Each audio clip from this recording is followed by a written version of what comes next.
A taça de cristal espatifou-se no chão quando ele finalmente pronunciou as palavras que vinham sufocando sua alma por meses. Vá embora da minha casa. Eu te amo, mas não posso continuar com você. Você lembra de um tempo em que o amor parecia ser a única força capaz de mover montanhas, até que a realidade, fria e cruel, se instalava no meio do jardim? É sobre isso que a nossa história de hoje fala. Antes de mergulharmos nos detalhes deste adeus doloroso que atravessou a vida de Arthur e Helena como uma lança de gelo, deixe o seu like, comente de qual cidade você está assistindo e, se ainda não for inscrito, toque no botão para não perder nenhuma das nossas narrativas emocionantes. Arthur nunca foi um homem de meias palavras, mas o peso daquela frase parecia rasgar o ar da sala de jantar, impregnada com o cheiro adocicado de um vinho tinto raro e o aroma de jasmim e sândalo que Helena sempre usava. Era a noite de comemoração do 10º aniversário de casamento, e a mesa, posta com louças de herança e talheres de prata, contrastava cruelmente com a selvageria do momento. O estilhaço do vidro refletiu as luzes mornas do lustre, espalhando pequenos sóis falsos pelo tapete de lã persa. Helena permaneceu imóvel, o garfo de sobremesa parado a meio caminho do cheesecake que ela havia preparado especialmente, a mousse de maracujá tremendo levemente na porcelana fina. Ela não chorou imediatamente. O choque era uma barreira mais densa e resistente do que qualquer concreto que Arthur, o arquiteto renomado, já tivesse usado em seus projetos. Arthur era alto, com ombros largos, e a barba bem aparada lhe dava um ar de intelectualidade disciplinada. Naquele instante, no entanto, ele parecia pequeno, curvado sob o peso de sua própria confissão. Ele não conseguia olhar diretamente para os olhos castanhos de Helena, aqueles olhos que um dia ele comparou a um campo vasto sob o sol da tarde. Ele fitava um ponto imaginário na parede atrás dela, onde uma das telas abstratas que ela tinha selecionado para a galeria se encaixava perfeitamente na moldura. O silêncio era tão opressor que ele podia ouvir a própria respiração pesada e o leve chiado da música instrumental que ainda tocava. Uma melodia que antes era romântica, agora parecia um requiem. Helena finalmente moveu-se. A mão dela, delicada e sempre ornada por um único anel de noivado de platina, subiu lentamente até a boca, não para cobrir um soluço, mas como se tentasse conter o grito que certamente a destruiria.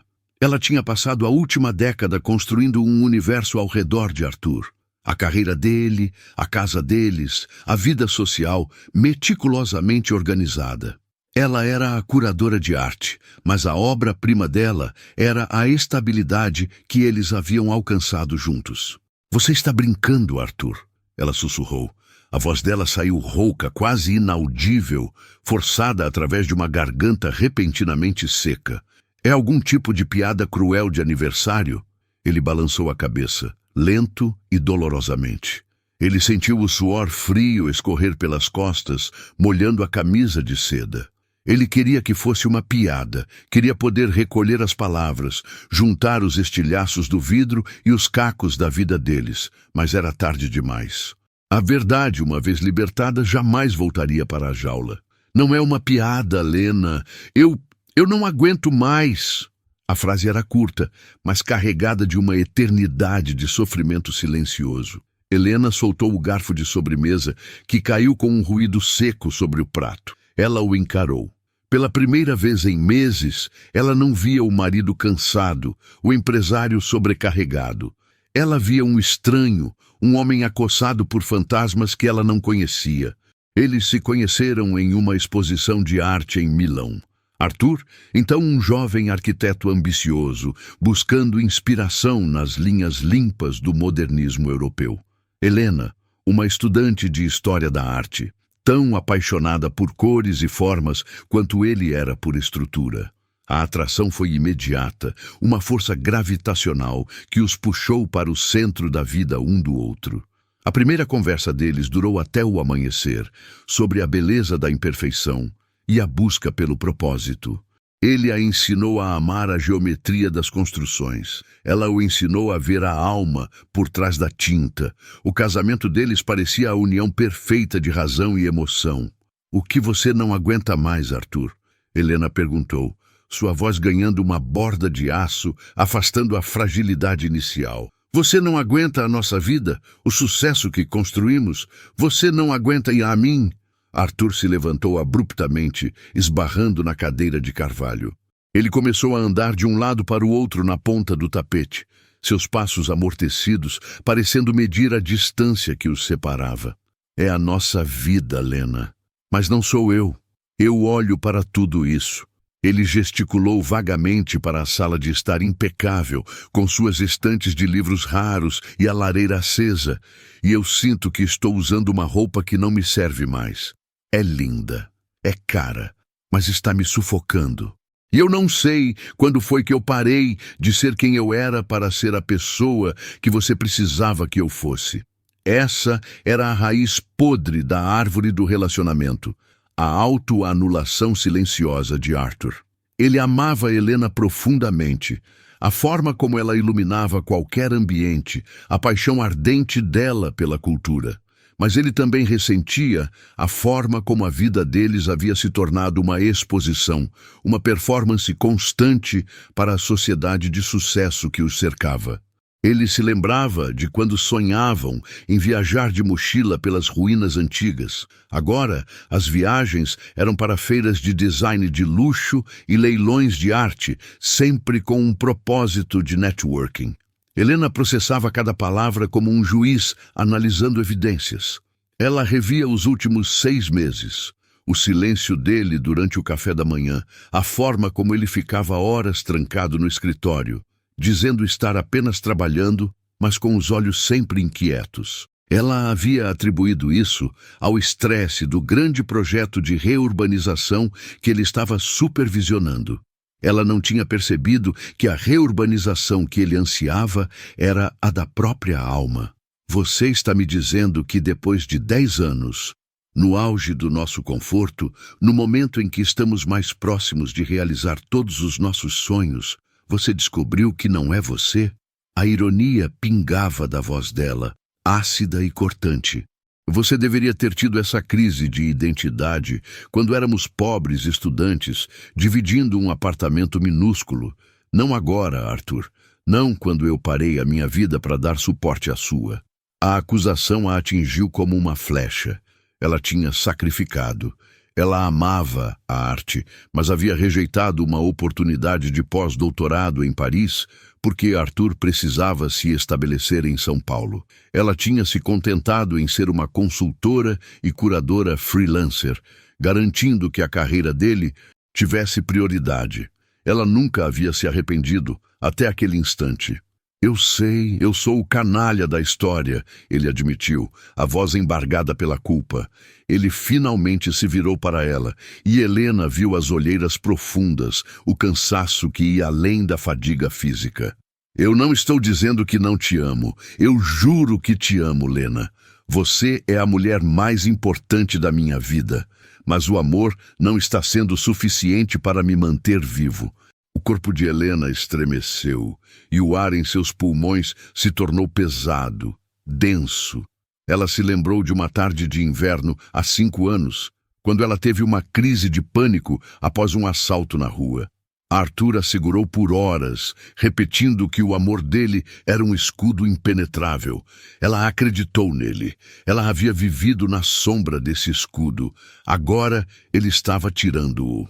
"Se você me ama, como você pode me pedir para ir embora? Esta é a minha casa também, Arthur. Nós compramos este lugar, escolhemos a cor da tinta, o piso de madeira. Eu ajudei a desenhar o jardim. Você está me expulsando do meu próprio santuário?" Ele fechou os olhos, respirando fundo. Ele sabia que a dor dela era justificada, mas ele tinha que ser implacável consigo mesmo para conseguir realizar o ato de misericórdia que ele acreditava que era aquilo. Ele estava se afogando e sabia que, se ficasse, arrastaria Helena junto. "Eu preciso de espaço para descobrir quem eu sou sem o peso da nossa expectativa." Ele explicou, a voz baixa, quase suplicante. Eu não posso te pedir para ficar aqui enquanto eu faço isso. Seria injusto, seria cruel. Eu não posso te pedir para me observar enquanto eu me desfaço e tento me montar de novo. Você merece alguém inteiro, Lena. Alguém que não esteja quebrado. Helena se levantou, a dignidade rígida envolvendo-a como uma armadura frágil. Ela pegou a taça de água na mesa e a levou aos lábios, mas não bebeu. A água era inútil para apagar o fogo que começava a consumir tudo dentro dela. Então me diga exatamente o que é que você precisa, Arthur. Você precisa de um ano sabático para ir para a Índia e encontrar o seu eu perdido? Você quer vender a casa, abandonar a firma? O que é esse vazio tão grande que o nosso amor não pôde preencher? Ele caminhou até ela, parando a uma distância segura. O cheiro dela, o perfume de jasmim, era uma tortura. Ele tocou o ombro dela, um toque leve e hesitante, que ela evitou ao se afastar. Eu não sei o que eu preciso, é o que é mais assustador. Eu só sei que não posso ser um bom marido ou um bom homem, vivendo essa mentira de felicidade programada. Eu me sinto um ator no meu próprio palco, Lena, e eu estou cansado do aplauso. Naquele momento, Helena entendeu que a crise dele não era sobre um defeito no relacionamento, mas sobre uma falha existencial que ele não tinha coragem de enfrentar enquanto estivesse confortável. O amor deles era o cobertor que o impedia de sentir o frio da realidade, e ele precisava desse frio para despertar. A revelação não a consolou, mas lhe deu uma clareza fria. Eu entendi, ela disse, e o tom de voz era perigoso. Ela pegou o guardanapo de linho e delicadamente limpou a boca, um ato de extrema compostura que escondia o caos interior. Você está me dizendo que eu preciso arrumar minhas malas e sair da minha própria casa para que você possa se encontrar. Não é assim que eu quero colocar. Ele tentou intervir, mas ela o cortou com um olhar que o paralisou. Não, Arthur, é exatamente assim que você está colocando. E eu não vou implorar para ficar onde não sou mais bem-vinda. Mas saiba de uma coisa, quando você se encontrar, este lugar não estará aqui. A pessoa que você está expulsando hoje, ela não estará esperando. Helena começou a caminhar em direção à escadaria de mármore, o corpo reto, a cabeça erguida. O som dos saltos dela batendo no piso de madeira era um ritmo marcial, a marcha de alguém que está sendo forçada a recuar, mas que não se dobra. Ele a viu subir os degraus, e a luz do corredor iluminava a sombra dela. A casa parecia engolir a sua presença. Arthur ficou sozinho na sala de jantar, cercado pela opulência e pelos restos da refeição de aniversário. O cheiro de jasmim misturava-se ao odor metálico da tristeza. Ele se sentou na cadeira vazia de Helena, a cabeça nas mãos, e finalmente permitiu que o peso da decisão o esmagasse. Ele tinha escolhido a liberdade, mas a liberdade tinha um gosto amargo e o cheiro forte de solidão. Ele sabia que o que acabava de fazer era o ato mais egoísta e, ironicamente, o mais honesto de toda a sua vida. Ele amava Helena, mas precisava salvar o que restava dele, mesmo que isso significasse destruir o mundo perfeito que ela havia criado. O silêncio na casa era agora a prova física de que o amor, às vezes, é um campo minado onde a sobrevivência exige um abandono doloroso. A noite seria longa e a construção daquela nova realidade estava apenas começando. Ele podia ouvir os passos dela no andar de cima, o som inconfundível de malas sendo abertas. Ela estava seguindo a sua ordem. Ela estava indo embora. E ele estava ali, parado na sala de jantar, um náufrago na própria ilha. O ato de Arthur, dizendo: "Vá embora da minha casa. Eu te amo, mas não posso continuar com você", ecoava nas paredes de mármore, um epitáfio para 10 anos de cumplicidade. Você lembra de um tempo em que as decisões mais difíceis eram tomadas no silêncio da noite, longe dos olhares, mas nunca longe da dor? Era exatamente esse o palco. Arthur ouvia os passos de Helena no andar de cima, o arrastar das rodinhas da mala sobre o tapete persa. Se você sente a intensidade desse momento, se essa história toca o seu coração, deixe o seu like agora, comente de qual cidade você nos acompanha e se inscreva no canal para não perder o desenrolar desta jornada de resiliência. Ele continuava sentado, as costas arqueadas, sentindo o frio do couro da cadeira de Helena. O perfume dela, o jasmim que ele tanto amava, pairava no ar, zombando da sua decisão. O que exatamente ele estava salvando ao destruir a única coisa que dava cor à sua existência? Ele se perguntava isso a cada som que vinha do segundo andar. O zíper estridente de uma mala se fechando. O som oco de um sapato sendo jogado no fundo de uma caixa.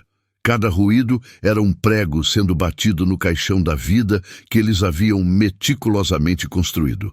A vida deles não era apenas a opulência daquela casa. Era o cheiro de café na manhã de domingo, quando Helena insistia em ler o jornal em voz alta, mesmo sabendo que ele já havia lido as manchetes no tablet. Era a forma como ela franzia a testa quando se concentrava, a linha perfeita entre as sobrancelhas que ele gostava de alisar com o polegar. Eram os longos jantares silenciosos, não por tédio, mas por conforto, onde a presença um do outro era suficiente, uma linguagem completa sem palavras. O problema não era que o amor havia morrido. O problema era que o amor se tornara uma prisão dourada. Helena o amava tanto que o havia envolvido numa teia de expectativas e estabilidade, exigindo que ele fosse a versão dele que ela precisava que ele fosse. Ele se lembrava de uma conversa há cerca de um ano na varanda de verão, onde o vento quente carregava o perfume dos pinheiros. Ele mencionou, quase casualmente, o desejo de vender a construtora e dedicar-se à restauração de carros. Antigos, um sonho juvenil que nunca se apagou. Uma busca por um propósito que não fosse medido em milhões. Helena sorriu, aquele sorriso condescendente que lhe doía mais do que qualquer briga. Meu amor, você está cansado. É a pressão da nova fusão. Restaurar carros? Você que detesta graxa. Nós somos Arthur e Helena. Nós construímos impérios, não restauramos sucata. Deixe esse capricho de lado. Você é muito maior do que isso. Naquele momento ele percebeu. Ela não o via. Ela via a projeção de um homem que se encaixava perfeitamente no mundo dela, no mundo das fundações de caridade e dos coquetéis diplomáticos. O Arthur que queria sujar as mãos, que buscava o caos criativo longe dos ternos de alfaiataria, era uma ameaça ao equilíbrio da mansão e do status social. Ele engoliu o desejo, como sempre fazia. Mas os desejos engolidos se transformam em veneno lento, corroendo a alma de dentro para fora. Ele se levantou. As pernas estavam dormentes, mas a necessidade de se mover era urgente, como se o corpo precisasse acompanhar a velocidade da destruição que ele havia iniciado. Ele caminhou até a base da escadaria de carvalho. A madeira escura refletia o brilho fraco da luminária. A dor não era apenas por perdê-la, era por machucá-la. Ele sabia que o amor dela era puro, era a lealdade de uma rainha ao seu rei, mas ele não podia mais ser o rei daquele castelo. Ele estava se tornando um fantasma dentro da própria pele, um boneco movido por contratos e expectativas sociais. Os passos no andar superior cessaram de repente. Um silêncio gélido desceu as escadas, substituindo o ruído da arrumação. Era um silêncio muito pior. Significava que o trabalho estava quase terminado. Ela estava descendo. O ar ficou espesso, carregado de ozônio e tristeza reprimida.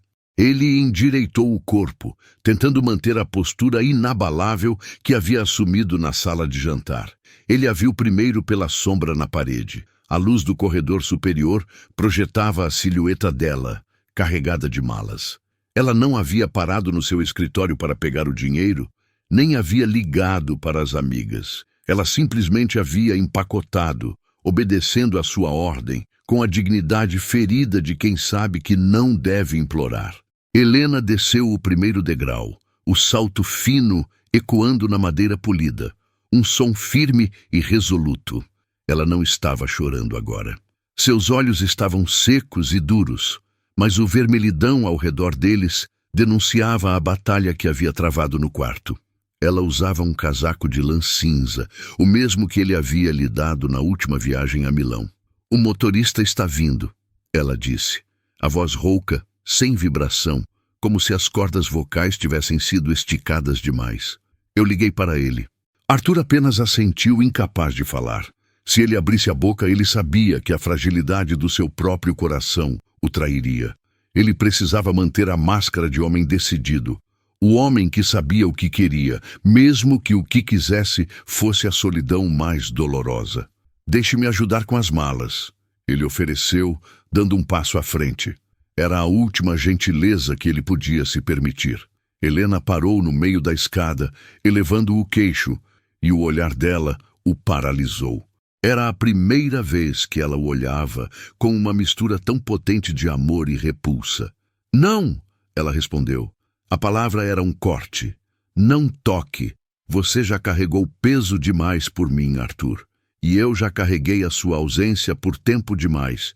Eu sei que me ama", ela afirmou, sem que fosse uma pergunta.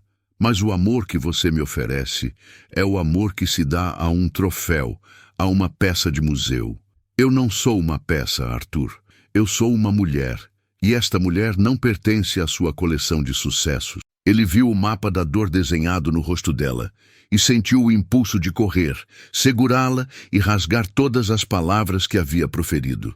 Mas a verdade que o impulsionava era maior do que a dor momentânea. "Eu sinto muito", ele conseguiu dizer, a voz baixa, rouca. "Não sinta", ela o corrigiu, descendo o último degrau com a mala, arrastando suavemente no carpete da sala. "Apenas aprenda a viver com o que você escolheu. Você buscou a sua liberdade e, no processo, me deu a minha. Eu não posso continuar com você porque você não está mais lá. Vá embora da minha casa? Não, meu amor. Eu é que vou embora da sua prisão." Ela passou por ele, e o cheiro de jasmim se intensificou, misturado ao aroma de couro novo e do frio da rua que começava a invadir a casa. Arthur permaneceu imóvel. A porta de carvalho maciço estava a poucos metros. Ele observava a nuca dela, a elegância implacável da sua saída. Ele havia esperado gritos, implorações, cenas de histeria. Ele recebeu dignidade, e isso era um fardo muito mais pesado. Quando Helena alcançou o hall de entrada, ela parou de frente para a grande porta e hesitou apenas por um segundo. O tempo necessário para tirar as chaves do carro da bolsa. Ela não precisava do motorista, ela precisava sair sozinha. Arthur percebeu que a liberdade que ele buscava não viria da ausência dela, mas sim da sua própria capacidade de suportar o vazio que ela deixava. Ele amava Helena. Ele a amava o suficiente para deixá-la encontrar alguém que pudesse amá-la de forma presente, sem a constante necessidade de fuga. E ele se amava o suficiente, finalmente, para buscar o que o fazia respirar, mesmo que isso significasse a reconstrução solitária da sua própria identidade. O som do carro ligando lá fora, o motor potente ganhando vida, foi o sinal final. Ela se foi. A luz dos faróis invadiu a sala por um momento, riscando o chão de mármore, e desapareceu. A casa ficou escura e, pela primeira vez em 10 anos, completamente silenciosa. O silêncio era uma entidade física, pesando sobre os ombros de Arthur, lembrando-o de que ele havia escolhido o vazio em troca da chance de se reencontrar. A construção daquela nova realidade estava apenas começando. Ele podia ouvir o eco da voz dela, dura e final, afirmando que a prisão era a casa. Ele se deu conta de que, de fato, o náufrago não estava na ilha, mas no topo do seu próprio império. A luta pela sobrevivência começaria agora, sem o jasmim para suavizar o cheiro de graxa e tinta de carros antigos que, ele esperava, um dia substituiriam o perfume da tristeza. O desespero de Arthur transformou o adeus em um vá embora da minha casa. Eu te amo, mas não posso continuar com você.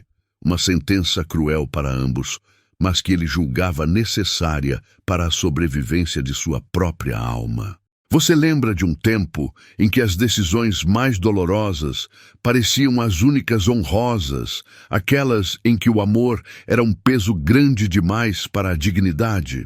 Se você está sentindo a profundidade dessa separação e a dor dessa escolha impossível, deixe seu like agora e comente de qual cidade está acompanhando essa história de sacrifício. Não se esqueça de se inscrever no canal para não perder o desenrolar da reconstrução de Arthur. A escuridão na sala era densa, quase palpável, e o cheiro residual do jasmim de Helena lutava contra a memória do diesel e da graxa que Arthur tanto ansiava em sentir novamente. Ele ficou parado, a mão ainda na maçaneta da porta que ela não precisaria mais fechar, absorvendo a frieza do mármore que subia pelos seus pés descalços. Não havia lágrimas, apenas uma exaustão que pesava como chumbo nos seus músculos. Ele havia lutado contra o afogamento por tanto tempo que agora, em terra firme, a ausência de luta parecia uma falha do sistema.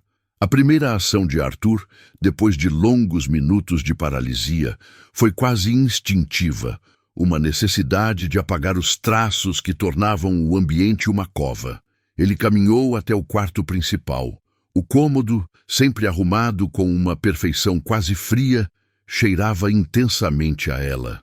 Sobre a poltrona de veludo cinza estava o chale de seda carmim que ela usara na noite anterior. O tecido macio ainda guardava o calor do seu corpo e, ao tocá-lo, a onda de desespero reprimido ameaçou romper a barragem que ele havia erguido. Ele não podia ceder. Ceder significaria correr atrás do carro, implorar por uma mentira que prolongaria a agonia.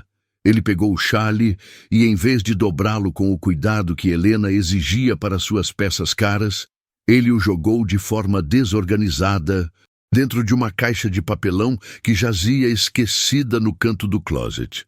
Não era ódio o que o movia, mas uma urgência clínica de amputação. O quarto de hóspedes, que ele havia transformado em um refúgio improvisado nos últimos meses, parecia estranhamente pequeno e seguro agora.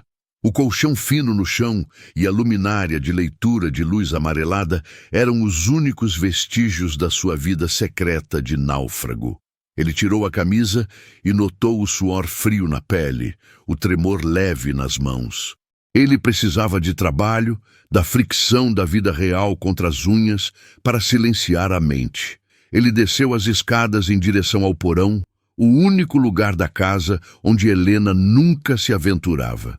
Ali, sob a casa luxuosa que ele construíra para aprisioná-lo, estava sua oficina, seu santuário. A porta de aço reforçado rangeu em protesto, um som familiar e reconfortante. Ao acender as luzes fluorescentes, o cheiro atingiu-o. Uma mistura forte e inebriante de óleo, gasolina, borracha queimada e metal polido. Era o cheiro da liberdade. Ele não buscou conforto no sono. O conforto, ele sabia, era o inimigo da resiliência. Em vez disso, ele se dirigiu ao seu projeto mais ambicioso, a restauração de um Packard Twin Six de 1916. O motor estava desmontado, peças espalhadas sobre bancadas de aço como um esqueleto metálico. Arthur pegou um pano e um frasco de querosene e começou a limpar um pistão coberto de ferrugem e graxa antiga. O atrito, a pressão física, o foco minucioso na remoção da sujeira era uma meditação cruel. Enquanto esfregava, a mente de Arthur viajava de volta às palavras duras que haviam selado o destino deles. Ele lembrava de Helena, a pele branca contra o vestido escuro, acusando-o de usar o trabalho como forma de abandono. Ela tinha razão, mas não entendia que o trabalho não era a fuga dela, era a fuga dele, do homem que ele se tornava ao tentar se encaixar no mundo dela. Eu te amo, mas você é o peso morto no meu motor. Ele sussurrou para o pistão que reluzia sob a luz. A casa no topo era a jaula de ouro que ele lhe havia oferecido, pensando que o luxo compensaria sua ausência.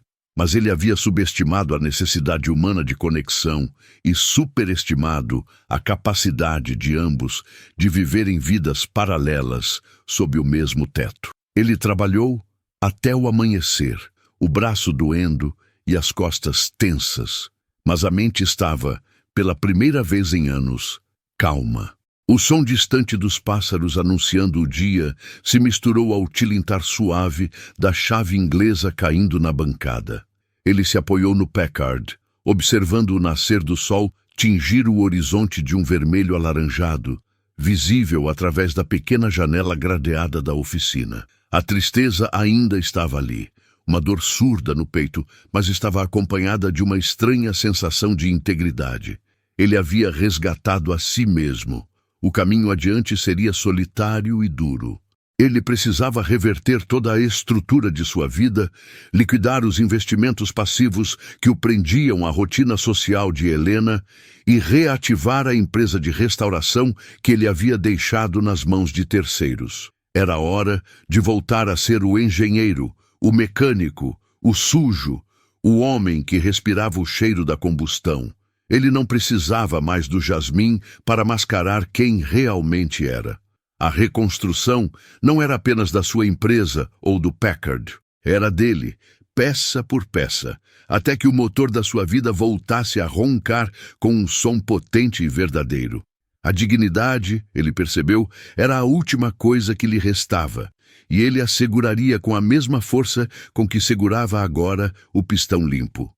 O engenheiro Arthur decidiu: vá embora da minha casa. Eu te amo, mas não posso continuar com você. Mas a casa era dele, e o amor, uma muralha de seda que ele precisava derrubar. Você lembra de um tempo em que as decisões eram tomadas no silêncio da noite, longe dos holofotes, mas cujos ecos reverberavam pela cidade inteira? Arthur, o homem que trocou a graxa pelo glamour, estava de volta ao cheiro do óleo, e Helena, a musa que construiu um império de aparências, estava prestes a sentir o chão tremer sob seus saltos caros. Não se esqueça de deixar o seu like se você se identifica com a busca pela verdade. Comente de qual cidade você está assistindo a essa história de redescoberta e se inscreva no canal para não perder o desfecho dessa jornada dramática. Arthur colocou o pistão sobre o pano, o metal frio contrastando com a palma quente. A primeira ligação, feita logo após o sol se estabelecer no céu, foi para o seu antigo sócio, Daniel. A voz de Daniel, antes sempre entusiasta e cheia de piadas, veio cautelosa, carregada de preocupação. Arthur explicou a decisão de reativar a empresa e, mais crucialmente, a intenção de liquidar. Imediatamente, a participação que ele tinha nos fundos de investimento gerenciados por Helena.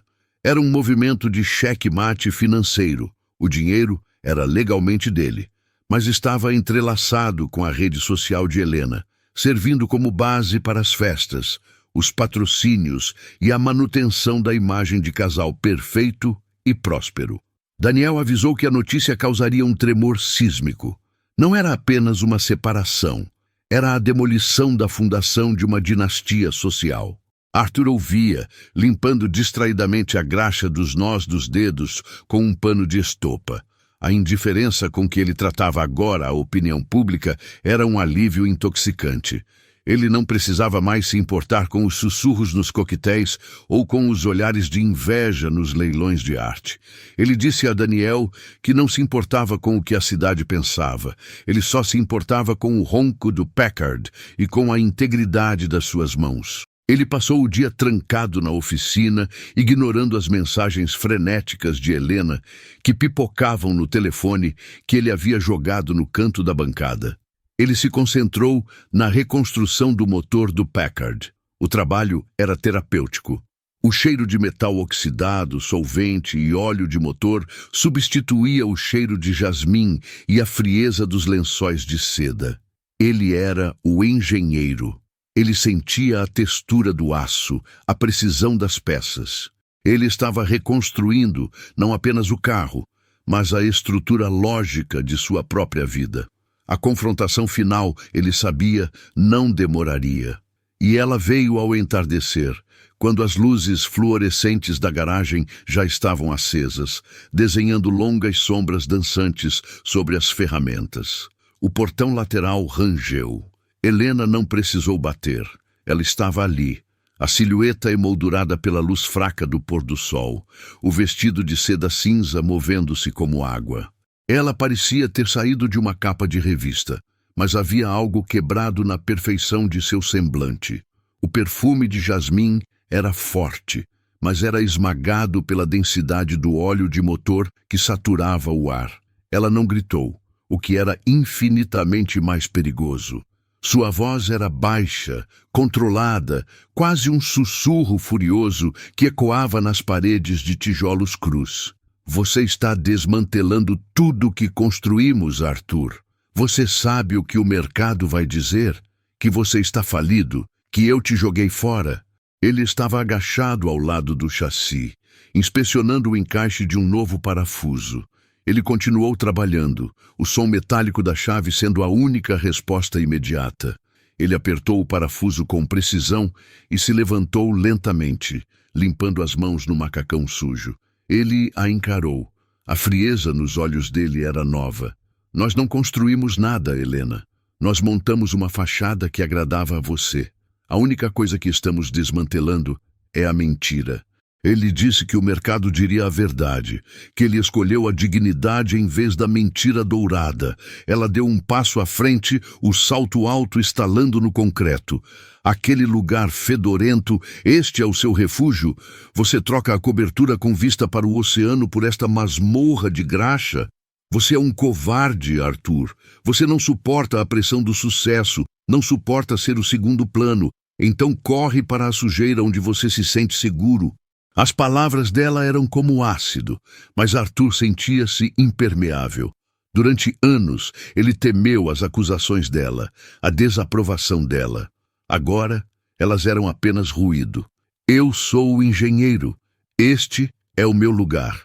E quanto ao sucesso, Helena, o meu sucesso não dependia de quantos jantares de gala eu frequentava, mas da qualidade do meu trabalho. O seu sucesso dependia de eu ficar ao seu lado, quieto e respeitoso, financiando os seus sonhos. Ele sabia que o golpe era duro, mas era a verdade nua e crua. Ela empalideceu, não pela raiva, mas pela humilhação de ser exposta em seu santuário de trabalho. Ela tentou mudar a estratégia, apelando para a intimidade que haviam compartilhado, para a dor da perda. Nós tivemos anos, Arthur. Anos de sacrifício. Eu dei a você o mundo que você nunca sonhou em ter. Eu te apresentei a grandeza. Ele balançou a cabeça. Você me deu algemas de ouro. E o sacrifício que eu fiz foi o sacrifício de mim mesmo. O silêncio que se seguiu foi o mais pesado que já existiu entre eles. Arthur pegou a toalha de estopa e enxugou o suor da testa. Ele sabia que precisava encerrar, firmar a linha, cortar a ligação emocional que ainda o feria. Ele olhou nos olhos dela. A verdade era um buraco frio e profundo entre eles. A tristeza que sentia não era pela perda de Helena, mas pela perda do tempo que passou tentando se encaixar no molde dela. Ele respirou fundo e a frase saiu, pesada e irreversível. Eu te amo, Helena. Eu amei quem você me fez acreditar que eu poderia ser por um tempo. Eu realmente te amei. Mas vá embora da minha casa. Eu te amo, mas não posso continuar com você. O sacrifício de quem eu sou pelo que você quer não é amor, é anulação. E eu decidi parar de me anular. Helena ficou estática. Ela havia ensaiado discursos, ameaças e lágrimas, mas não esperava a firmeza tranquila, a dor aceita em sua voz. Ela esperava que ele cedesse à chantagem emocional, ao medo da solidão. Mas o homem à sua frente não era o marido socialmente maleável que ela havia treinado. Era um estranho sujo e determinado. Ela recuperou a compostura, a rainha voltando ao seu trono de gelo. Se é assim que você quer jogar, Arthur, saiba que essa separação será pública e destrutiva. Você pensou que voltaria para seus brinquedos velhos e que ninguém notaria? Você está muito enganado. Eu não serei a esposa rejeitada que você largou em uma tarde de tédio. Ele deu de ombros, voltando a se inclinar sobre o motor. Pode fazer o que quiser, Helena. Eu tenho meu trabalho, e ele é honesto. Ela hesitou, a raiva fervendo, mas percebendo que sua presença não causaria mais nenhuma reação além de tédio. Ela se virou bruscamente, o cheiro de jasmim desaparecendo gradualmente enquanto ela caminhava para fora. O estalar de seus saltos no concreto cessou abruptamente. O portão se fechou com um clique metálico. Arthur ficou sozinho no cheiro familiar de gasolina, a luz forte iluminando o pó de ferro no chão. Ele não sentiu vitória, apenas exaustão e uma profunda, profunda paz. A dignidade, ele percebeu novamente, era o motor mais potente que ele poderia restaurar. Ele pegou a chave inglesa e voltou ao Packard, sentindo o peso das ferramentas em suas mãos. Era hora de voltar a roncar. Era hora de reconstruir, peça por peça, até que o motor da sua vida voltasse a soar com um tom potente e verdadeiro. A reconstrução tinha acabado de começar. Vá embora da minha casa. Eu te amo, mas não posso continuar com VC. Foi a frase que ecoou, não como um fim devastador, mas como o estalo seco de uma corrente que finalmente se rompe na vida de Arthur. Você lembra de um tempo em que as decisões mais dolorosas eram as que paradoxalmente liberavam o futuro? Lembra da sensação do cheiro de graxa misturado com a liberdade, onde cada giro da chave de fenda parecia desatar um nó na alma? Se você está sentindo essa imersão na história, não se esqueça de curtir este vídeo e comentar de qual cidade você está assistindo. Isso ajuda a levar a história de Arthur para mais pessoas que precisam ouvir sobre resiliência. Ele ficou ali, no coração do seu refúgio, o cheiro de gasolina e óleo velho agindo como um bálsamo. O Packard, de 1937, com sua pintura envelhecida e seu motor desmontado, era a sua terapia. Quando Helena prometeu publicidade destrutiva e miséria social, ele apenas sentiu pena do esforço dela. A dignidade que ele havia resgatado não dependia da opinião pública, mas da verdade fria e metálica em suas mãos. Os dias que se seguiram foram marcados pela rotina mecânica. Ele ligava o rádio da oficina baixinho, deixando que o blues antigo preenchesse o espaço, abafando qualquer ruído da cidade grande ou das fofocas que, como prometido, começaram a circular. Helena era meticulosa em sua vingança. Telefonemas vinham de clientes perguntando sobre a separação turbulenta, mas a serenidade de Arthur era uma muralha inquebrável. Ele respondia com uma calma quase tediosa. É um assunto privado, mas a oficina continua com o serviço garantido. Você prefere a junta do motor original ou a nova? Ele descobriu que a força não estava em lutar, mas em desviar. Helena esperava um confronto épico, um Arthur desesperado para voltar, mas encontrou apenas um homem ocupado, mergulhado em projetos que valiam a pena, com as mãos sujas de um trabalho honesto. A raiva dela não tinha onde se agarrar. Era como tentar acender fogo na água. Tiago, seu filho, era o principal motor de sua reconstrução. O menino passava as tardes no galpão, sentado em um banquinho, desenhando carros com precisão surpreendente. O pai, sem levantar os olhos de um carburador complexo, perguntou: "Você está quieto? Algo aconteceu na escola?" Tiago balançou a cabeça, o lápis ainda no papel. "Mamãe disse que vamos nos mudar para a casa da vovó. Ela parece brava o tempo todo." Arthur parou o que estava fazendo, limpou as mãos em um pano de algodão sujo e se ajoelhou na frente do filho. Ele tocou o ombro do menino. "Sua mãe e eu estamos em caminhos diferentes, filho, mas isso não muda o quanto amamos você. Você é o único motor que nunca vai quebrar. Não importa onde você durma, você sempre terá seu lugar aqui, e eu sempre vou ser seu pai." O alívio nos olhos de Tiago foi imediato. A incerteza que o ambiente de Helena criava era muito mais pesada do que a dor de uma separação definitiva e honesta. A reflexão na oficina era profunda. Arthur percebeu que a armadilha de seu casamento não havia sido a falta de amor, mas a falta de alinhamento com seu próprio valor. Ele amava a imagem que tinha de Helena e a promessa de felicidade que ela carregava, mas não podia continuar com ela porque a presença dela exigia que ele diminuísse a si mesmo. Ele precisava de espaço para ser o homem que sabia desmontar o mundo e remontá-lo melhor. A papelada do divórcio avançou com surpreendente rapidez, pois Arthur concordou com quase tudo, exceto o acesso irrestrito ao filho. Ele não estava interessado em bens materiais.